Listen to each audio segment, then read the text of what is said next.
Alô?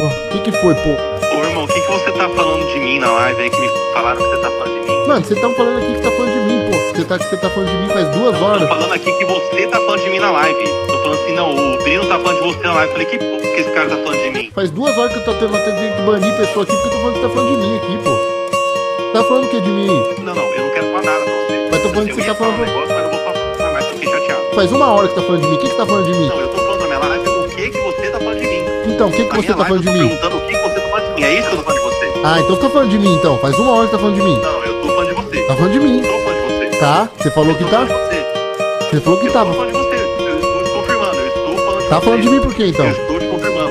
Eu estou falando de você. Tá. Eu estou perguntando o que as pessoas estão falando de mim.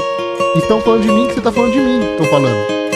E estão falando de mim que você tá falando de mim. Ué, velho. Não entendi, então, mano. Então fica por isso, então, né? Tá bom, tá bom. Não me liga mais não, tá bom assim? Obrigado, viu? Valeu. Tchau, tchau. Valeu, querido. Tchau, tchau. Obrigado. Arrombado. Tchau, tchau. Deixa eu quebrar alguma coisa que eu sou homem. Sou aqueles homens que dá soco na parede. Deixa eu dar um soco